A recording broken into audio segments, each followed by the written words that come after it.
a little more relaxed. Like, this Sure. is why we end up not actually talking that much normally, is because a draft takes all of your attention. So we're Yeah, just talking yeah. between rounds. I think if somebody... Is it Chris, you're the one who's drafting? Nelson. My name's No. Nelson. Oh, Hi. I'm sorry. That's okay. You know why? Because I have a friend named Chris Salub. Oh, really? Oh, cool. Yeah. Okay, great. But anyway, sorry, Nelson. Yeah, if you're the one who's drafting, if you want to just be in the driver's seat of the car. Chris, you're the one who's drafting? Oh, boy. Okay, that might... I didn't think it was me, but it might be me. Whoop, friend, that was me. I had Okay. the link open. Sorry. All right, I'll just get back on my vintage deck here. Because that's more fun. So if you've tuned in, welcome. Thank you for coming to this week's edition. Yes, you can see me. Hooray! This week's edition of Planeswalkers for Diversity, MTG Diversity stream. My name is Nelson Salhub, and with me I have Trevor Murdoch, founder of Planeswalkers for Diversity, and also Rada and Nathan Holt. Hey, hey. Hi. Hi, everybody. So, the background on Yes All Women tag, I've briefly investigated. I know that it has to do with, it's sort of the offshoot, like the kind of internet's reaction to like a horrible violent crime that happened in, I believe, California. Mm-hmm. And then, so the hashtag, I believe, this is my understanding, the hashtag has to do kind of with raising awareness for the fact that all women, pretty much every day of their lives, are faced with like the fear of violent crime, or the potential of violent crime. So I think that's a good definitely comment. part of it. Yeah, Okay. Rada, why don't you go ahead and Yeah. what do you think your experience of the Yes All Women hashtag was? Yeah. I think it's a very good thing that happened. I think Nelson did a fairly good summary of it, but part of it is a response to the other hashtag of Not All Men. It was supposed to Right. juxtapose that Right. because that's a frequent response that women get when they supposedly complain about something. So the Yes All Women hashtag was supposed to express the fact that while not all men might be doing something wrong, all women experience sexism and threats of violence and some sort of discrimination in their lives at one point or another. So it was supposed to give a voice to women and girls of the world, as opposed to just talk from the male perspective. Yeah. I definitely, I think there was a lot of support for Yes All Women. You know, what you had said, Nelson, about it being about issues of safety and just basic safety and basic entitlement that men often feel, whether it's sexually or whatever sort of power dynamic they have with women. I think there was a lot of talk about entitlement. And as Rada mentioned, the Not All Men hashtag response to Yes All Women, I think is also, like you said, it's a kind of a typical response that men often have because they feel threatened by feminism. They feel that, well, you know, if you're not on my side, then you're my enemy or something. That there's some, I don't know, that men can often feel threatened and they think that there's some sort of binary gender polarized culture and that there's some gender war going on and that they need to be on the male side of it. When I don't think that's what the goal of the Yes All Women hashtag was, nor do I think it's the goal of what feminism is.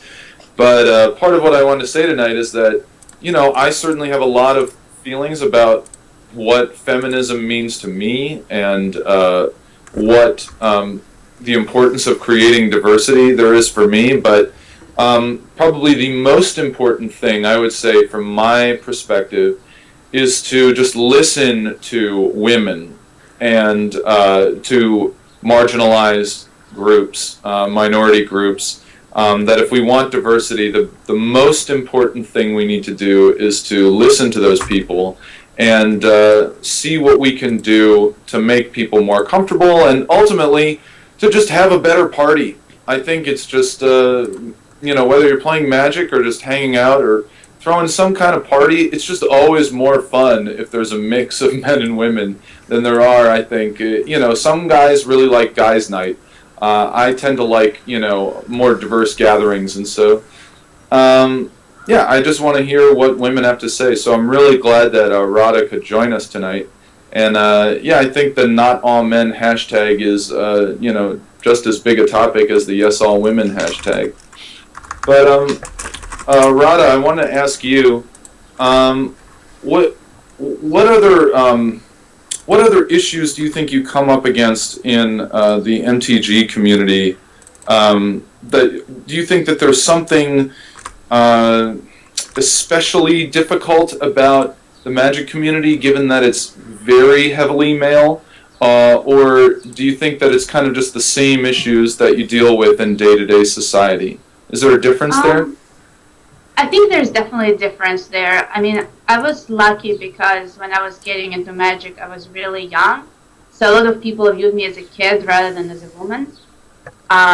So I didn't have to deal with this condescending, with the condescending sexism part of it when I was not good. And a lot of girls and women I talk to who are getting into Magic talk about how they're being undermined, and when they're bad because they're new, people assume that they're bad because they're women. Mm-hmm.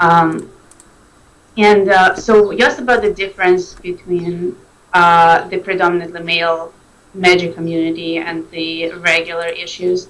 And I think there's a little bit of it there because you might feel a little bit less comfortable speaking up if you feel like you're in a minority, if you feel like everybody looks different from you, everybody has different experiences from you, if there's a couple of girls and a couple of guys in the group, and you feel like you're probably going to get more backed up for something you speak up for more often. But Yes. Mm-hmm. No, go ahead. Oh no, I think I think we've all, hopefully, or maybe not. I mean, everybody's been in situations where they were different, or an outsider, or maybe I'm assuming that maybe that's not the case. Maybe there have been people who have sort of been, cloistered in their own demographic their whole life. But I think a lot of us can relate to what it's like to be different. Yes, exactly. Yeah. And imagine doing that sort of like on a regular basis if Magic is sort of your hobby that you do like 3 or 4 times a week. And every time you're like, you're going to be you're going to be the kid that everybody sort of looks at because they're slightly different, because like you're the one girl in the group or because you're the one person of color in the group. I think a lot of us just sort of get used to it after a while. And I know I did because, I've been playing Magic for 8 years. But when you're just starting to play, it definitely feels a little weird. Mm-hmm. And I know a lot of girls are much more reluctant to come back after they've just come into the store and realize that, there's, it's literally, like 90% guys. Yeah. Do you generally find the guys that you play Magic with to be respectful and are there safety concerns for you? Do you feel as though men have felt entitled to for you to behave a certain way around them that made you feel uncomfortable? I'm not asking necessarily for descriptions of incidents, but would you say generally speaking that the male Magic community has been kind to you in the way that you would like, or do you feel differently than that? It goes both ways. I think I'm lucky because at almost every point in my Magic career, I've had a pretty tight group of friends. So I never felt like I'm like this one new person in the store, and everybody is like either threatened by me or trying to. But there has definitely been multiple incidents where it came up,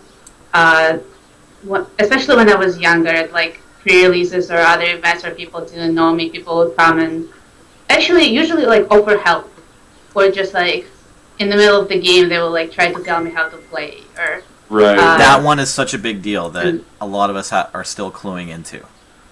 Yeah, Yeah, exactly. I think there's a thing happening where people want to, they want to make everyone feel included and they want to make everyone feel welcome, but they don't have an experience. Like they don't have a good point of reference to know, or they just don't understand how to do that, or what the other person is what the party that feels under pressure is going through, right? Exactly. A lot of the time it's well-meaning people who just kind of go about it the wrong way, and and I usually just like, when someone asks me if I need help, I'm like, no, do you? But there's also like always a lot more like it's really hard to avoid being the center of the drama in the local store as well. Like there's always like a little bit of that going on, and I don't like it when it's my escape from school and stuff, because somebody's gonna have a crush because like there's 15 guys and one girl, and it's like super awkward at some point, and like you just don't want it in your gaming. You want Right. There's there's certainly gonna be a lot of attention. If the local game store is to be treated like a dating scene, then being the girl means you're in a situation where there's probably a lot of guys vying for your affection, and that may not be just what you want to do with your hobby. Exactly. Yeah. Yeah. And I think that that can kind of lead to some feelings of resentment. Maybe there are guys who felt like they were the good guy. They were nice to you.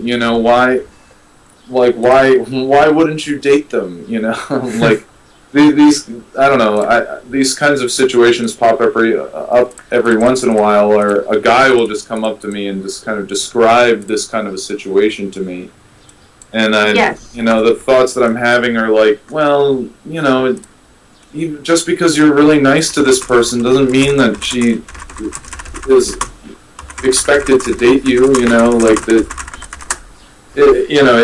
So I think that there's that entitlement as well that can kind of come with a bunch of guys vying for the affection of the same one or two girls who come to the local game store. Exactly. It gets very stressful and and very emotional when you just when we're there for the same reason as everybody, to make friends and play Magic. Yeah. It's okay for me. I've it's been a while since I was single, and I'm married right now. I actually just got married. Congratulations. Thank you. But a lot of my single girlfriends will just talk about how it just gets so stressful because especially when guys know that you're single, and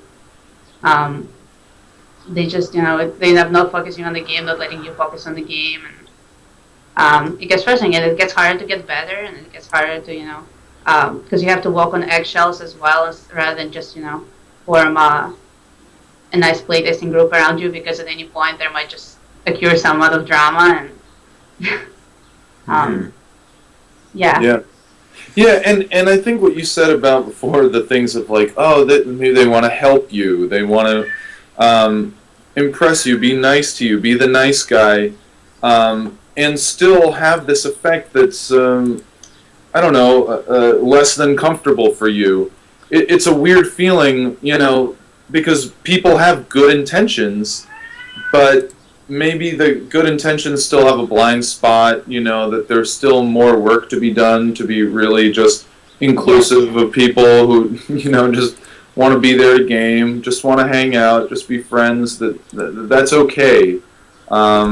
And that, there are probably better ways to meet women, than the local game store. Exactly, yeah. Yeah. I mean, there are certain cultural institutions, such as the bar, the nightclub, Craigslist, dating websites. All of these things, I think, are great places to kind of find that spark that you're looking for. But I think men kind of have a rich history of hitting on women in an elevator, in an office, in a local game store. at the post office, at the supermarket, anywhere, you know. Well, it's a little bit tricky because, of course,